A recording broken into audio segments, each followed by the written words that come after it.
오늘 우리가 읽었던 23장 20절 이후에 있는 말씀은 출애굽기 21장부터 시작되어졌던 이스라엘 백성들에게 주시는 시민법의 마지막 부분에 해당됩니다. 통상 말을 마감할 때쯤 되면 전하고자 하는 그 화자가 가장 중요시 여기는 내용을 좀 더 강조하기도 하고 부각시키기 마련입니다.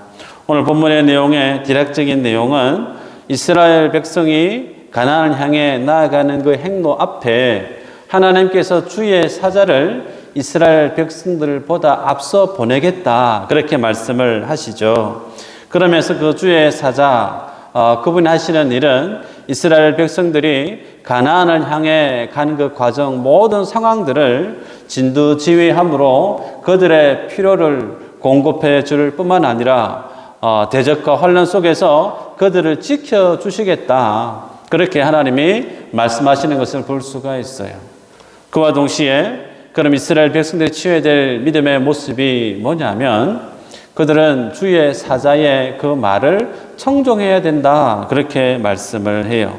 쉽게 얘기하면 이스라엘 백성들이 구원을 입고 광야를 통과하고 가나안 땅에 들어가기까지 그들의 모든 삶의 핸들을 주의 사자에게 이양시키면, 그리고 주의 사자와 이스라엘 백성들의 관계가 건강한 관계 속에 이어져 있다면 그들의 삶에는 아무런 문제가 없다는 거죠.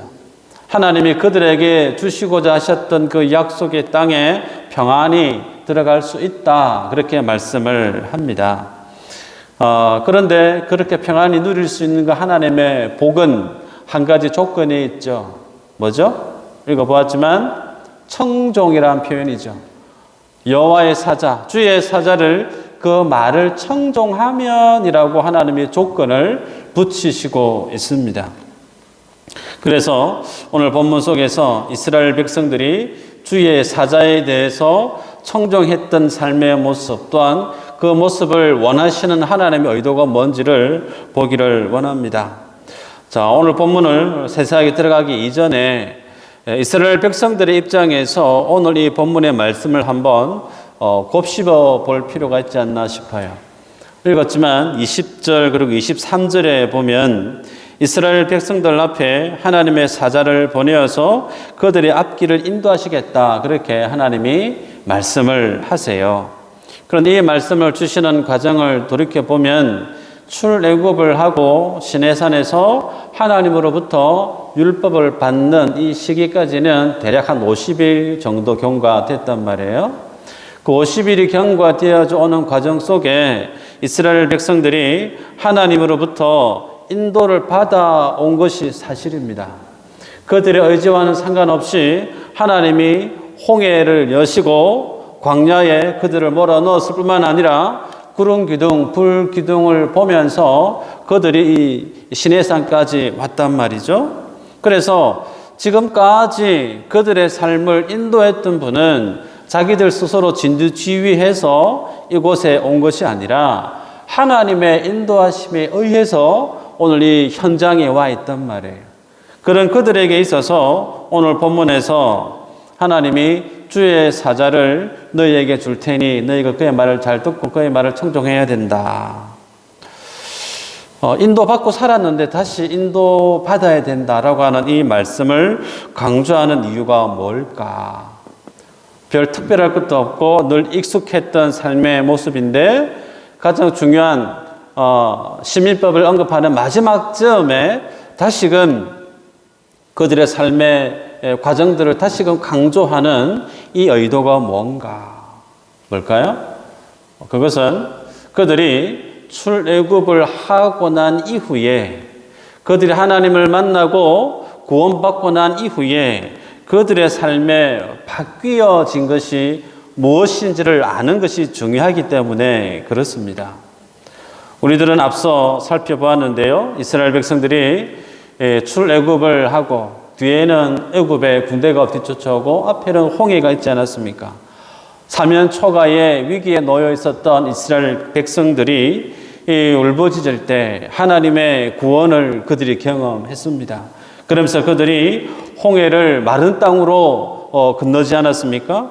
그 이후에 그들 앞에 펼쳐진 하나님의 구원하심을 보고 출애굽기 15장에 보면 모든 백성들이 하나님의 구원을 감격해서 춤추고 솟구치고 찬양했던 내용을 우리는 앞서 보았습니다. 듣도 보지도 못했던 그런 능력의 하나님이 자신들의 하나님이고 그 하나님의 구원하심을 경험했던 그들은 이제 그들의 앞날에 하나님이 주실 축복을 상상만 해도 흥분해서 감동이 되어져서 주체할 수 없었던 이스라엘 백성들의 지난 모습들을 우리는 기억하고 있습니다. 그렇게 구원에 대한 감격, 감동, 이스라엘 백성들에게만 있었던 내용인가? 아니요. 오늘 이 자리에는 우리 모두에게도 있었던 내용이 아닌가 싶습니다. 우리가 예수님을 인격적으로 만나지 못했을 때 아무런 즐거움이나 기쁨 없이 몸이 건조하게 신앙생활을 하다가 복음을 직면하고 예수 그리스도를 인격적으로 만나고 난 다음에 예수님이 나의 죄를 용서해 주셨다는 사실을 알게 되고 그 주님을 내가 믿고 내가 구원을 받았구나라고 하는 구원의 확신을 내가 깨닫게 되어질 때 여러분 잠을 편히 주무셨던 적이 있으세요? 저는요 잠을 못 잤어요. 너무 설레고 기뻐서 잠을 설쳤던 기억이 있습니다. 다음날 아침 햇살이 그렇게 아름다울 수가 없고요. 풀잎에 맺혀 있었던 이슬방울이 그렇게 아름다울 수가 없었어요. 그냥 아무것도 바뀐 것이 없는데도 가슴 속에서 그냥 찬양이 감사가 주체가 안 되었던 그런 경험들 저뿐만의 경험이 아니리라 생각합니다. 그런데 중요한 것은 하나님의 은혜로 구원받았던 그 구원받은 순간에 대한 감격은 평생토록 잊을 수 없는 그런 분명한 사건이 맞습니다.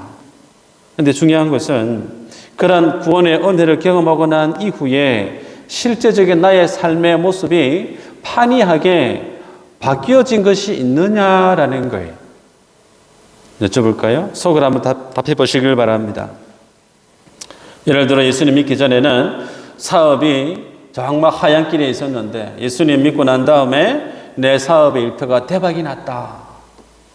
혹은 예수님 믿기 전에는 내 자식들이 속을 그렇게 썩였는데 공부하라고 해도 그렇게 공부 안 하던 애들이 내가 신앙생활 하고 난 다음부터 내 자녀들이 정말 성실한 아이로 바뀌고 공부를 너무너무 잘하는 아이로 바뀌더라.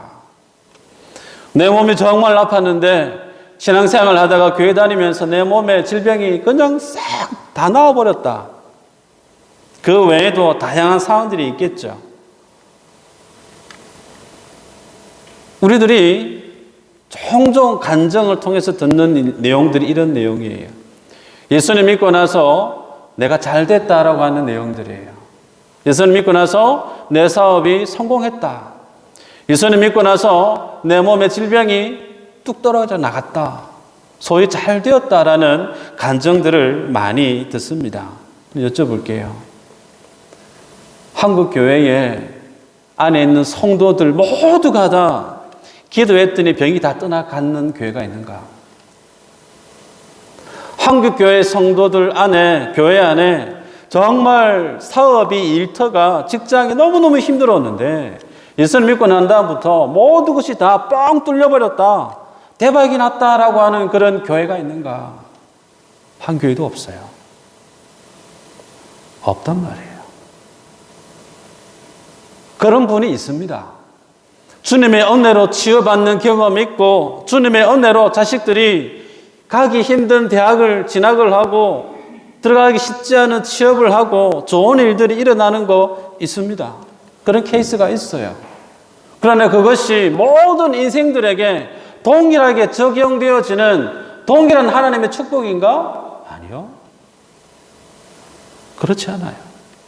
오히려 신앙생활을 하다 보면 내가 열심히 주님을 믿고 신앙생활 잘 함에도 불구하고 여전히 내 몸이 아픈 것은 아파요. 나는 열심히 신앙생활을 한다고 하는데 여전히 내 자식들은 내 속을 썩이는 거예요. 나는 열심히 새벽 예배하고 교회 주어진 직분 앞에 충성되이 섬김에도 불구하고 여전히 내 남편과 내 삶의 상황들은 살림살이 형편은 변함이 없는 거예요. 그럼에도 불구하고 여전히 주님이 내게 주신 그 직분을 감당하느라 열심히 살아가는 성도들이 오늘날 한국 교회 안에 더 많습니다. 제가 사업에 대박나기 위해서 신앙생활 열심히 하는 거, 아픈 몸을 치유받기 위해서 기도 열심히 하는 거, 혹은 사랑하는 자식들이 잘되게 하기 위해서 금식하는 마음으로 기도의 삶을 살아가는 거, 그런 신앙생활의 열심을 폄하하는 것이 아니에요. 그것은 박수 쳐드릴 만한 귀한 신앙의 모습 맞습니다. 그러나 하나님이 주시는 축복의 그 모습이 다 제각각 다르다는 데 있습니다. 그렇다면 세상 사람들이 정말 가치 있게 여기는 그 기준으로, 그 기준의 잣대로 신앙생활하는 오늘 나에게 물어보면, 나는 예수님 믿고 난 이후, 전후에 자랑할 만한 것들이, 바뀐 것들이 많이 있는가? 스스로 답을 해보시길 바라요. 많이 있습니까? 의외로요. 의외로 예수님 믿어도, 신앙생활을 해도 세상 사람들이 정말 가치 있게 여기는 그 잣대로 나를 평가해보면 그다지 자랑할 만한 것이 많이 없이 살아가는 성도들이 더 많습니다. 혹은 어떤 이들은 신앙생활을 하려고 하는 동기가 세상으로부터 복을 받기 위한 방편으로 신앙생활을 하려 하는 분들도 있어요. 말씀을 보면요, 누가복음 12장 13절 이후로 보면 예수님께 한 남자가 찾아와서 청탁을 해요. 내용은 형이 있는데 그 형이 아버지로부터 유산을 독차지한 거죠. 그래서 부탁을 합니다. 선생님, 내 형을 명하여 유산을 나와 함께 나누게 해 주십시오. 그렇게 예수님의 힘을 좀 부탁을 하는 모습을 보게 되는데, 그러한 부탁 앞에 예수님이 뭐라고 말씀을 하죠? 이 사람아, 누가 나를 너희의 재판장이나 물건 나누는 자로 세웠느냐? 소위 누가 나를 공인중개사로 만들었냐? 그거 아니겠어요? 그러면서 주님은 그 남자의 부탁에 대해서 고민도 안 하십니다. 그냥 싹둑 자르십니다. 그럼 사실은 말씀이 뭐냐면 생명의 넉넉함이 소유에 있지 않다. 예수님은 인생이 얼마나 많은 것을 갖고 살아가고 누리고 살아가고 거기에 대한 관심보다 하나님의 관심은 생명에 있다는 거예요. 인생이 세상을 살아가는 데 있어서 정말 생명의 그 맛을, 그 생명의 기쁨을 누리는 비밀에 대해서 전하기 위해서 주님 이 땅에 오셨다라고 말씀을 한단 말이죠. 이런 내용을 볼 때 예수님 밖에 있는 인생들이나 예수님 안에 있는 인생들이 동일하게 무엇에 가장 많은 관심을 갖고 사냐면 세상 사람들이 가장 갖고 싶어 하는 것에 관심을 갖고 사는 것 같아요. 우리 중에 난 아닌데요 라고 하실 분이 계세요? 저는 그런 관심이 많습니다. 세상 사람들이 관심 갖는 거 부족하지만 저도 관심이 없지 않아 있습니다. 그런데 오늘 본문에 보면 이스라엘 백성들이 시내산 앞에서 하나님의 율법을 받고 있어요. 동일하게 오늘 본문 앞에 우리들이 서 있는데 이스라엘 백성들의 모습이나 오늘 나의 모습에서 다를 것이 별로 없다는 말이에요. 그러면 이스라엘 백성들과 오늘 내가 예수님 믿고 난 이후 무엇이 가장 달라졌는가? 그것을 아는 것이 중요한데 무엇이 달라졌을까요? 그것은 하나님이 내게 주시는 말씀이 있다는 거예요. 말씀. 예수님 믿기 전에는 내 생각, 내 뜻대로 주어진 삶을 살아갑니다. 그러나 예수님 믿고 난 이후에는 주님이 내게 주시는 말씀 때문에 내가 가고 싶어도, 내가 하고 싶어도, 내가 무엇을 선택하고 싶어도 그것이 하나님의 말씀에 렌즈를 통과하다 보면 아니, 그거 아니야. 그렇서는 안 되지. 저렇게 해야 되지. 그래서 내가 가고 싶었던 길을 수정하게 만들고 내가 가기 싫은 길을 주님이 가게 만드세요. 그것이 가장 예수님 믿고 난 이후에 우리들에게 있어서 달라진 모습이 있다면 바로 그런 모습일 겁니다. 하나님의 말씀이 있다는 거예요. 그럼 여기에서 실제적인 질문이 도출되는데 예수님 믿고 난 이후에 주님은 우리에게 말씀을 늘 주시는데 그러면 나는 주님이 주시는 그 말씀에 대해서 어떠한 순종의 삶을 살아가고 있느냐 내 자신에게 물어보고 확인해야 되겠죠. 스스로 자문자답해 보시기를 바라요. 나는 신앙생활 하면서 하나님의 말씀에 대해서 어느 정도로 순종의 삶을 충실히 살아가고 있는가? 어쩌면 이 질문이 오늘 본문에 대한 내용에 있어서 가장 중요한 질문에 해당되는 내용일 수 있습니다. 말씀을 들어가면서 이 질문에 대한 하나님 앞에 드릴 답을 찾는 시간 되었으면 좋겠어요. 본문으로 들어갈까요? 오늘 하나님께서 이스라엘 백성들에게 언약을 주시면서 그들에게 먼저 주의 사자를 보내주겠다 그렇게 말씀을 합니다.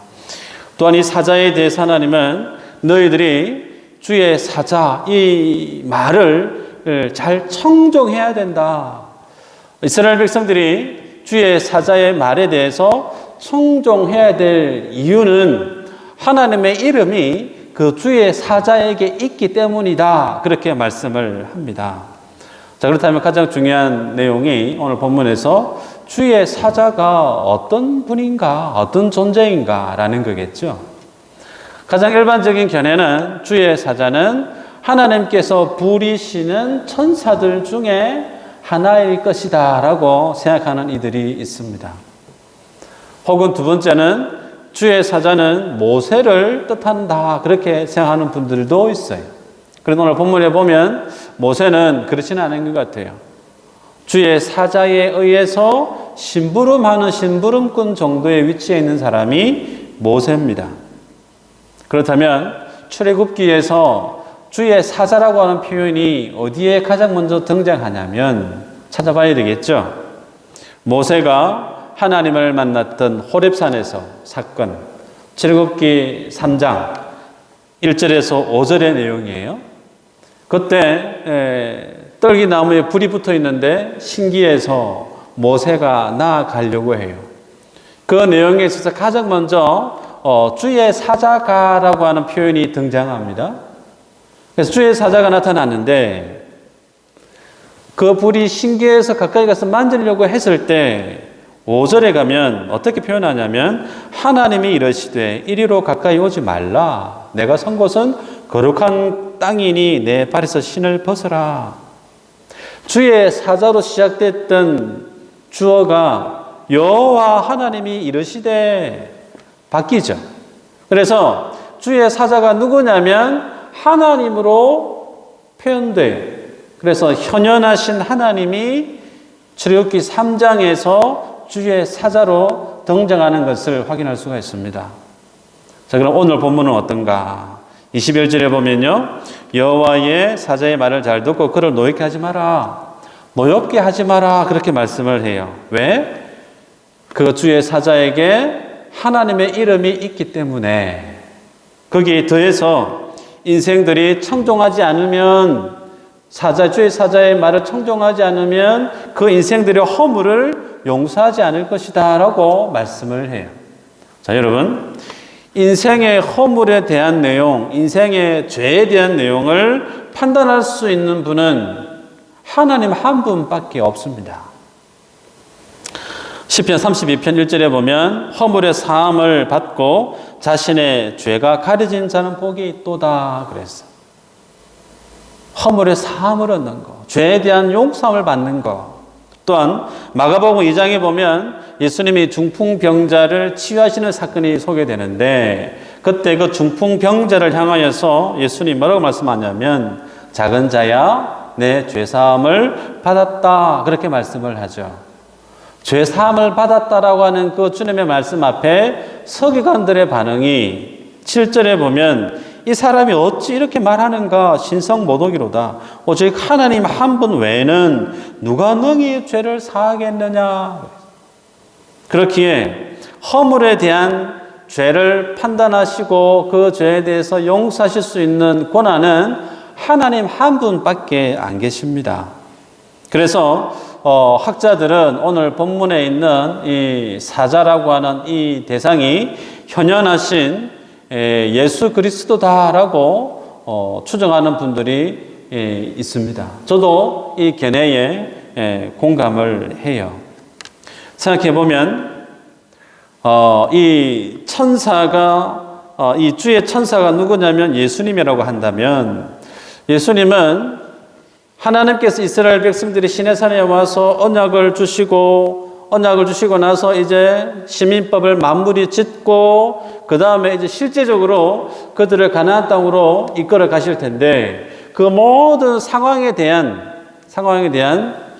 권한을 하나님께서 주의 사자에게 이양시키는 거예요. 너는 주의 사자의 말을 청종해야 된다.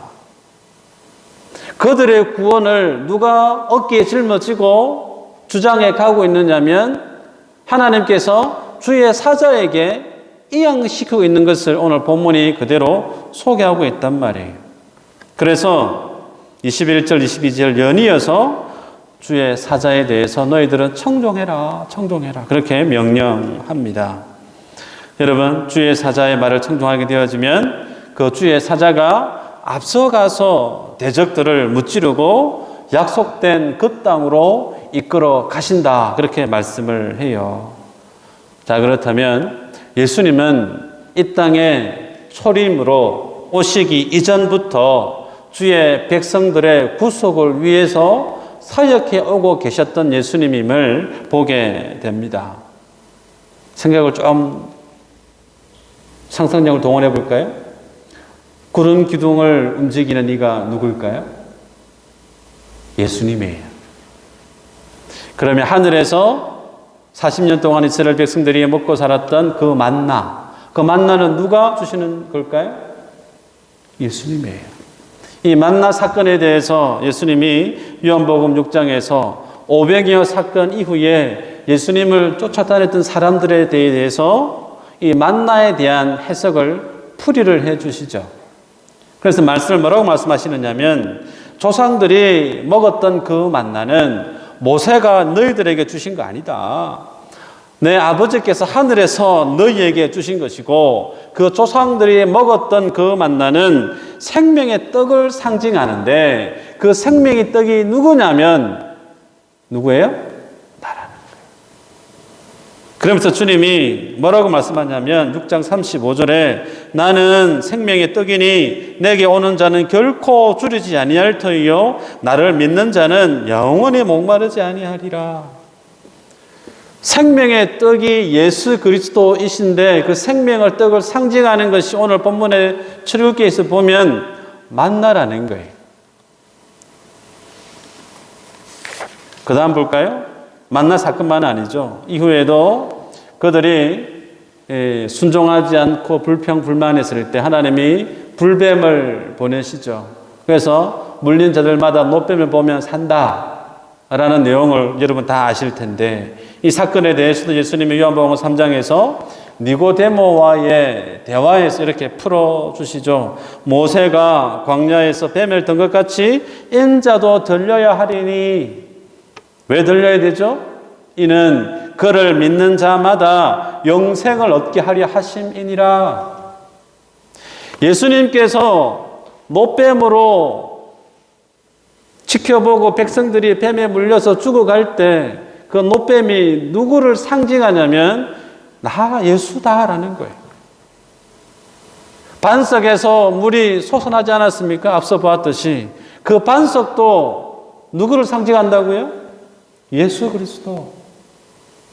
그러면 출애굽 어린 양의 죽음에서부터 시작해서 가나안 땅에 입성하기 전까지 모든 전 과정 속에 하나님이 또렷이 새겨놓은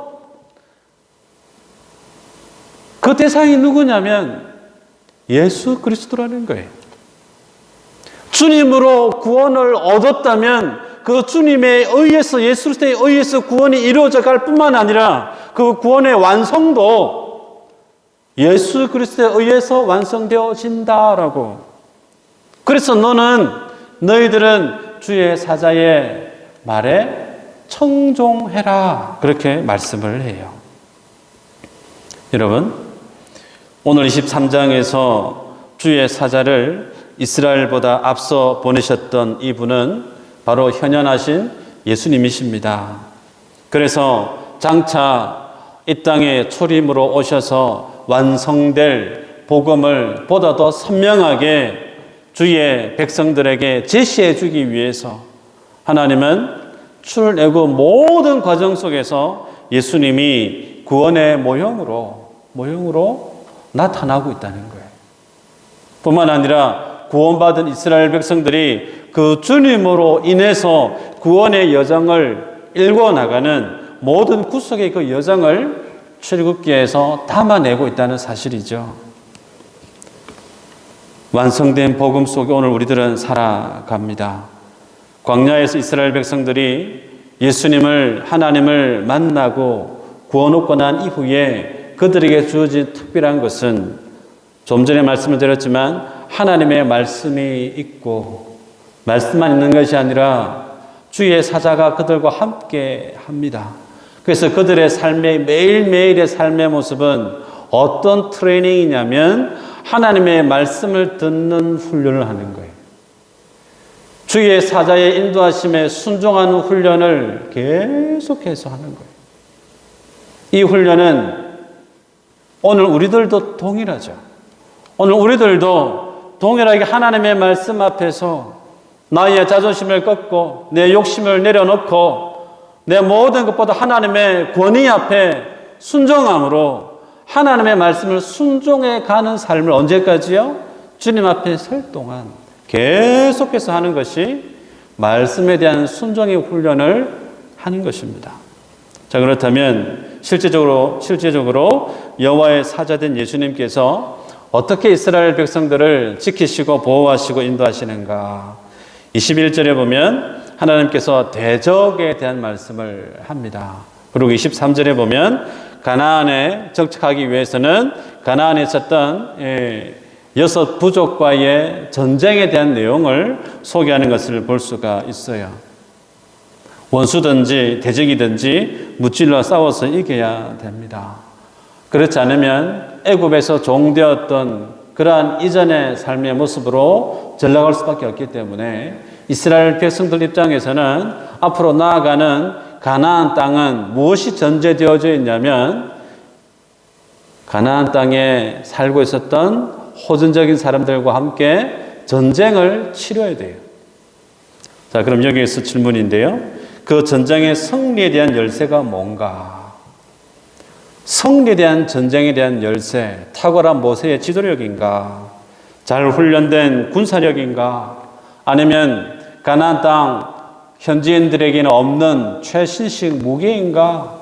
혹은 물리적이고 외형적인 이스라엘 백성들의 어떤 그런 능력에 의한 것인가?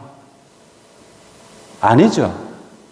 그들이 가나안 땅에 들어가서 그 땅을 차지할 수 있는 전쟁의 성패의 마스터 키는 그들에게 있는 것이 아니고 주의 사자에 대해서 그들이 어느 정도로 청종하느냐, 여호와의 사자의 말에 어느 정도로 순종을 잘 하느냐에 달려 있죠. 그죠? 그래서 가나안의 정복은 세상과의 전쟁인데 그 세상과의 전쟁의 성공은 나의 잘하고 못하고에 있지 않고 주의 사자와의 관계가 내가 어떠한가, 주의 사자에 대한 말씀에 대한 순종이 어떠한가. 그래서 예수 믿는 사람은 세상에서 승리하기 위해서는 절대적으로 하나님께 순종해야 된다 라고 많은 목사님들이 설교를 해요. 맞습니다. 근데 여기까지 하고 말면 안 돼요. 그 다음이 더 중요해요. 그 다음이 어떤 내용인가 볼까요? 하나님께서 이스라엘 백성들에게 말씀하신 것이 주의 사자에 대한 청종을 강조하셨습니다. 그를 노엽게 하지 마라. 노엽게 하지 마라. 그렇게 말씀을 하셨단 말이에요. 소위 순종 잘해라 그렇게 말씀하는데, 구원받은 주의 백성들이 평생토록 하는 것이 순종일 뿐만 아니라 그 순종의 삶을 하나님이 액면 그대로, 표면적 그대로 강조하고 요구하고 계세요. 그런데 이 순종하는 삶의 모습은 종국에는 무엇을 지향하게 만드느냐면, 예수님께서 십자가 지시고 나를 구원하셨던 그 모습 앞에 서 있는 구원받은 주의 종들의 모습, 그 모습 속에는 날마다 자기 자신을 부인하는, 자기 십자가를 지고 자기를 부인하는 그 모습으로 십자가의 제자도로 향해 있다는 사실이에요. 자, 이게 무슨 내용인가? 여러분, 주님은 인생들에게 순종을 분명히 말씀하셨고, 성도는 당연히 하나님의 말씀에 대해서 열심히 순종하는 것이 당연하죠. 그러나 잊지 말아야 될 것이 뭐냐면, 순종한 그 모습이 나의 의의가 되거나 나의 자랑으로 둔갑해 버린다면 그것은 하나님 앞에 잘못된 신앙의 모습이라는 겁니다. 자, 여러분, 이스라엘 백성들이 오늘 본문에서 너희는 주의 사자의 말을 청종해라 라고 했을 때, 과연 이스라엘 백성들이 청종을 잘 했을까? 청종 잘 했던가요? 그렇지 않지 않습니까? 애굽에서 가나안까지 직선거리로 가면 보름이면 갈 수 있는 거리입니다. 보름이면 출애굽을 해서 약속한 그 땅에 발을 딛고 경계하고 집 짓고 정착할 수 있어요. 보름이면. 한 달이면 넉넉해요. 그런데 그 짧은 거리를 하나님이 40년간 소위 말해서 뺑뺑이 시켰단 말이에요. 하나님이 그렇게 40년 동안 광야에 방황하는 삶을 하게 하신 이유가 뭔가? 신명기 8장 2절 이후로 이렇게 소개합니다. 내 하나님 여호와께서 이 40년 동안에 내게 광야의 길을 걷게 하신 것을 기억하라. 이는 너를 낮추시며 너를 시험하사 내 마음이 어떠한지 그 명령을 지키는지 지키지 않는지 알려 하심이라. 내 조상들도 알지 못하던 만나를 내게 먹이신 것은 사람이 떡으로만 사는 것이 아니요 여호와의 입에서 나오는 모든 말씀으로 사는 줄을 네가 알게 하려 하심이니라. 너무나 잘 아시는 유명한 말씀이죠. 이 말씀을 보면 드러나는 것이 뭐냐면, 하나님께서 이스라엘 백성들을 이끌고자 하시는 그런 하나님 이끌고자 하는 길이 있어요. 반면에 이스라엘 백성들이 고집스럽게 가고자 하는 그들의 길이 있단 말이에요. 그래서 주님이 이끌고자 하는 그 길은, 이스라엘 백성들이 참 생명을 얻는 그 길은 창조주이면서 구세주이신 하나님 외에는 다른 길이 없음을 깨닫고 알게 하기 위해서 40년 동안 뺑뺑이 돌렸다는 거예요. 그런데 이스라엘 백성들은 그러한 하나님이 내게 참 생명을 주시는 분으로 여기지 않고 세상이 나에게 생명을 주시는 것으로 이해하고 거기에 내 마음을 집중시켰다는 거 아닙니까? 결과적으로 보면 이스라엘 백성들이 40년간 뺑뺑이 돌았다고 하는 것은, 이스라엘 백성들은 순종의 아이콘이 아니고 불순종의 아이콘임을 성경이 또렷이 기록으로 남겨놓고 있습니다. 그렇게 해서 그들이 가나안 땅에 가고 난 이후에, 전에도 말씀을 드렸지만 아수르하고 바벨론에 의해서 뿌리채 뽑혀지고 말죠. 총체적인 패망의 멸망의 결과를 받아들게 되었던 가장 결정적인 이유는, 그들이 주님이 제시하는 참 생명의 길을 거절하고 내가 가고 싶은 길을 선택한 결과가 그들이 패망하고 멸망하고 말았다는 거예요. 그래서 잠언 기자가 이렇게 얘기합니다. 14장 12절에 어떤 길은 사람이 보기에 바르나 필경은 사망의 길이니라. 왜 인생이 이 길은 정말 바른 길이야 라고 다들 바른 길인 줄 알고 가는데 그 길이 필경은 죽음의 길일 수밖에 없을까? 예수님이 이렇게 말씀하십니다. 좁은 길로 가라. 그렇게 말씀을 하세요. 마태복음 7장 13절. 생명으로 인도하는 문은 좁고 찾는 이가 적다. 그런데 그 길이 어떤 길이라고요? 생명의 길이래요. 여러분, 생명의 길이 좁고 협착할 수밖에 없는 것은 그 길이 힘들거든요. 그 길이 힘들기 때문에 무엇을 의지할 수밖에 없느냐? 창조주 하나님을 의지할 수밖에 없단 말이에요. 고난의 길이고 힘든 길이고 죽을 것 같은 길이기 때문에 그 자리에는 누가 꼭 필요하냐면 주의 사자가 필요하거든요. 그 자리에서만큼은 여호와 하나님의 능력이 구속하신 인생들에게 가장 필요한 분이 곧 하나님이시기 때문에. 그런데 넓은 길은요, 주님의 필요가 없어요. 내 힘으로도 좋게 걸어갈 수 있거든요. 고민할 것도 없고 고생할 것도 없고 그냥 내 뜻대로 가면 돼요. 편한 길이니까. 근데 그 길에는 누가 없다고요? 예수님이 없어요. 예수님을 찾는 이가 없단 말이에요. 생명의 주인이 하나님이신데 그 주님을 붙잡아야 인생이 소망을 얻는데 인생이 고난의 길, 첩경, 어려운 길, 그 길에 들어서야만이 인생이 누구를 찾느냐면 하나님을 찾는단 말이에요. 그래서 사람들이 좋아 보이는 길을 가지만 그 길은 사망의 길일 수밖에 없다라고 말씀을 해요. 여러분, 오늘 본문에서 주님은 그 힘든 광야의 길을 가기 때문에 너희들은 주의 사자의 말을 청종해야 된다. 왜요? 청종하지 않으면 살 수 없으니까. 동일합니다. 우리가 이 땅을 살아가는 날 동안에 우리가 하나님의 말씀을 청종해야 돼요. 왜요? 그 주님의 말씀을 듣지 않으면 내가 소생할 수 없고 내가 살 수 없으니까. 그래서 순종을 요구하세요. 당연하겠죠. 그런데 여기에서 문제가 뭐냐면 우리가 순종을 잘 할 수 있느냐는 거예요. 저희가 아들 2명을 키우는데 어려워요.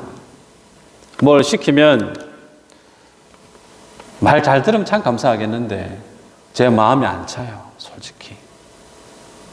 그래서 뭐 한마디로 합니다. 공부 열심히 해야 안 되겠나? 운동 좀 해야지. 게임은 적당히 하고. 그런 얘기를 건넬 때 자녀들이 아버지가 나를 너무 사랑해서 나를 너무 걱정해서 이런 얘기를 하시는구나. 아버지의 사랑에 대해서 인정하고 감사함으로 반응하는 자녀들이 과연 몇 명이나 있을까? 속으로는 예 하고 난 다음에 또 잔소리다. 빨리 어른 돼야지. 아무에게도 간섭받지 않는 빨리 어른 돼서 내 마음대로 살아가는 그날이 빨리 왔으면 좋겠다. 요즘 아이들이 가지고 있는 생각들이 다 이렇지 않나 싶어요. 근데 그 생각이 누구의 생각이냐면 하나님 앞에 서 있는 우리들의 생각이에요. 하나님의 말씀을 우리는 안 들으려고 합니다. 하나님의 말씀을 우리는 순종 안 하려고 해요. 내 뜻대로 살기를 원하고 내 마음대로 살기를 원하지 누구의 간섭을 받기를 정말 싫어하는 이들이 누구냐면 우리 인생들입니다. 말씀을 맺어가고자 하는데 결론 부분인데요. 이스라엘 백성들이 그러면 가나안 땅에 들어갔나요? 안 들어갔나요? 들어가요. 그러면 그들이 가나안 땅에 발을 딛고 들어갈 수 있던 그 근거는 그들이 순종을 잘해서 주의 사자의 말을 너무나 청종을 잘해서 약속의 땅, 그 땅을 밟고 그 땅을 정복했던가요? 그거 아니에요. 하나님께서 민수기 14장 11절 이후로 보면 가데스 바네아에서 정탐꾼들이 그 땅을 정탐하고 돌아와서 하는 보고를 백성들이 반응을 하지 않습니까? 보고의 반응을 들은 그들의 모습에 대해서 하나님 이렇게 얘기합니다. 이 백성이 어느 때까지 나를 멸시하겠느냐? 하나님을 원망하고 왜 우리를 여기 데리고 와서 죽게 하냐? 애굽에서 죽든지 광야에서 죽이면 좋은데 왜 여기서 죽게 하냐? 우리는 그 땅 못 들어간다. 그런 믿음 없는 말을 내뱉었을 때 그들의 반응에 대해서 하나님 어떻게 해석하시느냐면 저들이 언제까지 나를 멸시하겠느냐. 그 다음에 주시는 말씀이 뭐죠? 내가 전염병으로 그들을 쳐서 멸하고 내게 그들보다 크고 강한 나라를 이루게 하리라. 코로나19보다 더 강한 전염병으로 이스라엘 백성들 그냥 다 한 사람 남기지 말고 다 죽여버리겠다. 그렇게 주님이 얘기하잖아요. 이 얘기에 모세가 납작 엎드려 하나님 앞에 그러시면 안 된다고, 살려달라고 중보기도를 열심히 하죠. 그래서 주님이 마음을 돌이키시는 대신에 22절에 보면 그들을 용서해 주시지만 하시는 말씀이 이래요. 그들이 나에 대해서 10번이나 나를 시험했다. 그들은 내 목소리를 청종하지 않았다. 주님이 그렇게 기록으로 남겨놓고 있습니다. 이스라엘 백성들이 가나안 땅을 밟았던 이유는 그들이 순종을 잘해서 온순해서 믿음이 출중해서가 아니라 그들은 10번 이상이나 하나님을 모욕하고 하나님을 시험하고 하나님의 말씀을 청종하지 않았단 말이에요. 그래도 불구하고 그들이 그 가나안 땅을 밟았던 이유는 온전히 하나님의 오래 참으심에 있습니다. 온전히 하나님의 은혜와 긍휼 때문이지 그들의 열심과 그들의 노력에 의해서 그들이 가나안 땅에 들어간 게 아니란 말이에요. 이게 뭘 뜻하느냐면 우리들이 구원을 입고 하나님 나라에 가는 그 모든 과정에는 주님 우리에게 순종을 요구하세요. 그러나 그 순종하는 것 때문에 내가 잘 되고 내가 축복을 받고 살아가는 것이 아니고 하나님의 끝없는 은혜에 있다는 거예요.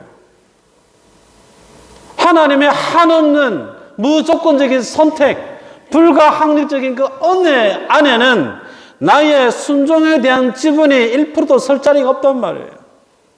그 하나님의 은혜로 오래 참으심으로 긍휼하심으로 그들이 그 땅을 밟았기 때문에 너희들이 순종을 할 수 있어도 그 순종한 것이 너희의 자랑이 되어서는 된다 안 된다? 안 된다는 거예요. 그게 성경이 얘기하는 거예요. 그러면 오늘날 우리가 예수님을 믿고 신앙생활을 하면서 주님이 주신 건강이 있단 말이에요. 그 건강으로 내가 다른 사람 열심히 섬겼습니다. 누구를 자랑해야 되죠? 주님이 내게 건강 주신 것을 자랑해야 되는 거예요. 아멘입니까? 주님이 내게 물질을 주셨어요. 그 물질을 주신 것으로 여러 많은 사역들을 감당했습니다. 그러면 누구를 자랑해야 되죠? 주님이 내게 주신 그 주님의 부유하심을 자랑해야 되지. 내가 건강이 있어가지고 몇 사람을 도왔다. 주님이 내게 주신 물질을 내가 무엇을 했다라고 자랑할 수 있느냐? 아니란 말이에요. 그것이 나의 자랑이 되어져 버리면 하나님의 은혜로 구원을 입은 그 구원의 영광의 모습이 설 자리가 없어지는 겁니다. 주님 앞에 서게 되어질 때 예수 그리스도 외에는 자랄 것이 없도록 주님이 우리를 그렇게 인도하고 있단 말이에요. 그래서 예수님이 오른손으로 한 거 왼손 모르게 하라 말씀하시죠. 겸손하게 살아라. 그렇게 해석하시는 분도 있지만 어떻게 오른손이 한 걸 왼손이 모릅니까? 그럴 수 있습니까? 불가능해요. 오른손이 한 걸 왼손 모르게 하니 말이야 의미는 그 오른손으로 한 일, 그 일이 네가 한 거 아니야 라는 겁니다. 그거 네 힘으로 한 거 아님을 네가 인정해야 된다는 거예요. 철저하게 하나님은 우리 인생길에서 예수 그리스도만 또렷이 드러나게 합니다. 그래서 오직 내 안에 그리스도만 총기 드러나기를 원했던 사도 바울의 고백에 우리가 아멘할 수밖에 없는 이유가 여기에 있는 거예요. 사랑하는 여러분, 우리는 하나님이 걷게 하는 길이 있고 여전히 내 가슴 속에 내가 가고 싶은 길이 있어요. 근데 그 모든 과정 속에 오늘 말씀을 보면 하나님의 은혜가 역사하고 있습니다. 그 하나님의 은혜 앞에 주님 우리를 순종하기를 요구하고 계세요. 이 믿음의 균형을 잘 잡으셔야 돼요. 그래서 내가 순종했다 하더라도 그것이 나의 자랑이 되어져서, 나의 의가 되어져서 나를 구속하신 그 하나님의 은혜가 설 자리가 없어져 버리면 아니라는 거예요. 그렇게 해서는 우리 믿음의 이 길을 걸어갈 수 없단 말이에요. 끝까지 하나님 앞에 영광스럽고 존귀한 복음의 일꾼으로 살아가는 저 여러분 되어지기를 주의 이름으로 축복합니다. 기도하겠습니다.